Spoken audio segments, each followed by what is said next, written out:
ایک امام کے پیچھے سارے کے سارے لوگ ایک ساتھ. لہذا اس مفہوم کو سامنے رکھ کر کے بدعت کی وہ دو تقسیمیں نہیں ہو سکتی جو بدعتیوں نے کر رکھا ہے کہ بدعت کی ایک قسم بدعت صحیح ہے, دوسری قسم بدعت بدعت ہے.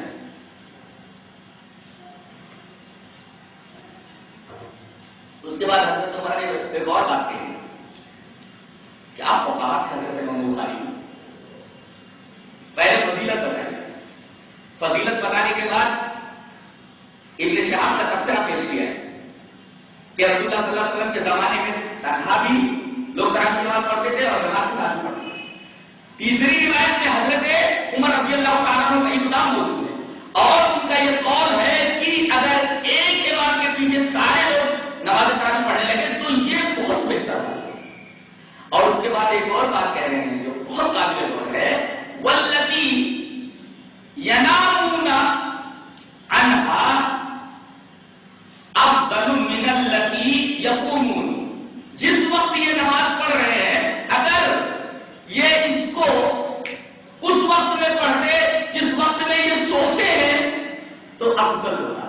یعنی رات کے 3 حصے عشاء کے بعد سے لے کر فجر تک کبھی بھی آپ تہجد کی نماز پڑھ سکتے ہیں, کبھی بھی آپ تراویح پڑھ سکتے ہیں. رات کے 3 حصے کر لیجیے, عشاء کے بعد آپ فجر تک کبھی بھی تراویح کی نماز پڑھ سکتے ہیں. اس کا وقت دراز ہے بعد نماز عشاء سے فجر تک, لیکن افضل کیا ہے آخر میں. اس وجہ سے کہا گیا والذی ینامون عنہا افضل من الذی یقومون یرید آخر اللیل. حضرت عمر مراد لے رہے ہیں رات کے آخر کو کہ اس وقت پڑھنا بھی صحیح ہے لیکن اگر رات کے آخر میں پڑھتے تو اور ثواب ملتا, اس کی افضلیت اور بڑھ جاتی, اس کا ثواب اور بڑھ جاتا. اور وکان الناس یقومون اول, لوگ نماز تراویح کو اول رات میں پڑھ لیا کرتے تھے. یہ صحابہ کرام کا عمل ہے کہ اول رات میں بھی تراویح پڑھ لیا کرتے تھے. لہذا جو یہ کہے کہ تہجد کی نماز سو کر اٹھنے کے بعد پڑھی جاتی ہے یہ صحیح نہیں ہے, یہ صحیح نہیں ہے. تہجد کی نماز عشاء کی نماز کے بعد فجر تک کبھی بھی پڑھی جا سکتی ہے. یہ اس حدیث پاک سے ثابت ہے. اس کے بعد چوتھی روایت آ رہی ہے, بہت چھوٹی سی ہے. حضرت عائشہ رضی اللہ تعالیٰ عنہا سے مروی یہ روایت آ رہی ہے کہ حضرت عائشہ جو نبی کی بیوی ہے, اللہ اکبر, ہر جگہ امام بخاری کو بولتے حضرت عائشہ رضی اللہ تعالیٰ عنہ فرماتی ہیں. یہاں عائشہ کے ساتھ زوج نبی لانے کے کیا فلسفے ہیں؟ نبی کی بیوی کیا ضرورت ہے؟ عائشہ کہتے تھے, ہر جگہ تو عائشہ عائشہ کہتے ہیں. یہ روایت لا کر کے حضرت امام بخاری کون سی قوہ حضرت لانا چاہ رہے ہیں؟ بتلانا یہ چاہ رہے آپ کی بیوی ہے اور یہ نماز یہ گھر میں آپ پڑھا کرتے تھے تو نبی کریم صلی اللہ علیہ وسلم کی اس نماز کے بارے میں زیادہ جانتی ہوں دوسرے لوگوں سے. حضرت امام بخاری یہ فرمانا چاہ رہے کہ اس سلسلے میں جو رکعت حضرت عائشہ بتائیں گے وہی رکعت معتبر ہوگی, اتنی ہی رکعت معتبر ہوگی. اسی وجہ سے حضرت امام بخاری نے عائشہ رضی اللہ تعالیٰ عنہ کے ساتھ زوج نبی نے کہا یہ نبی کی بیوی ہے اور یہ گھر کی نماز ہے. نبی کریم صلی اللہ علیہ وسلم اسے گھر میں پڑھا کرتے تھے, لہذا گھر کی یہ نماز حضرت عائشہ زیادہ بتائیں گی, ان کی بات زیادہ معتبر ہوگی پھر مقابل اور لوگ ہوں گے. کیا بات. اس کے بعد 5ویں روایت کہ ابن شہاب کہتے ہیں کہ مجھے خبر کی دور والی کہ حضرت عائشہ رضی اللہ تعالیٰ نے ان کو بتایا.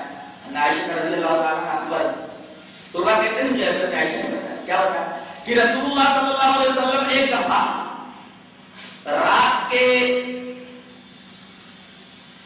ایک حصے میں بلکہ آدھی رات میں چوک والے کہتے ہیں پیٹ یعنی رات کا بیچ کا حصہ جو بھی بنا ہے آدھی رات کو آپ نکلے فصل فی مسجد.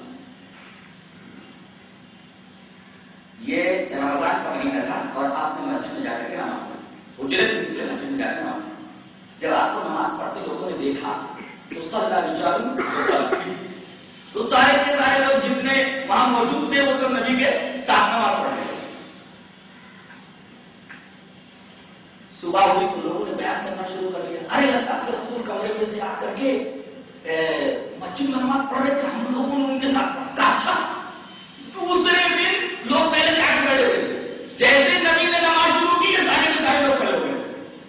حدیث پاک میں لکھا ہے پہلے دن لوگ کم تھے، دوسرے دن فاجتمع اکثر منهم، پہلے لوگ جو تھے، جو پہلی رات میں تھے، ان سے زیادہ لوگ آ گئے اور آپ کے ساتھ انہوں نے نماز پڑھی۔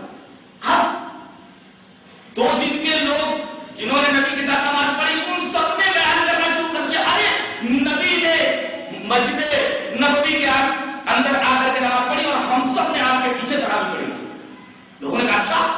تیسرے دن تو مسجد کے اندر جگہ نہیں تھی، عجز المسجد عن اہلہ، مسجد عاجز ہو گئی اپنے اہل سے، یعنی مسجد کے اندر اتنے لوگ آ گئے کہ مسجد کے اندر دل رکھنے کی جگہ نہیں۔ یہ ترجمہ کر لیجیے۔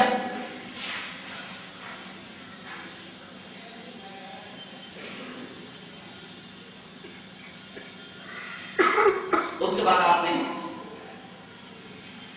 انہیں نماز پڑھائی۔ چوتھی رات کو آپ صلی اللہ علیہ وسلم نے نماز پڑھی اور لوگوں کی طرف پلٹے،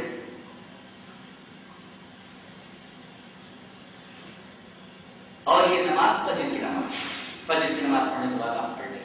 چوتھے دن کے لوگ جمع تھے لیکن آپ نے نماز نہیں پڑھی، 3 دن پڑھی۔ آپ نے فرمایا تشہد کے بعد اما بعد فإنه لم يخفى علي مكانكم، تمہارا مسجد کے اندر آنا مجھے اچھی طرح معلوم تھا، مجھے معلوم تھا کہ تم لوگ آئے ہو، تمہارا ارادہ میرے ساتھ نماز پڑھنے کا ہے، لیکن جان بوجھ کر کے میں نے نماز نہیں پڑھی اور تم لوگوں کو میرے ساتھ نماز پڑھنے کا موقع چوتھے دن نہیں ملا۔ اس کی ایک وجہ ہے، وَلَكِنِّي خَشِيتُ أَن تُفْرَضَ عَلَيْكُمْ، مجھے یہ ڈر ہوا کہیں یہ نماز تمہارے اوپر فرض نہ کر دی جائے، فَتَعْجَزُوا عَنْهَا، اس سے تم عاجز نہ ہو جاؤ۔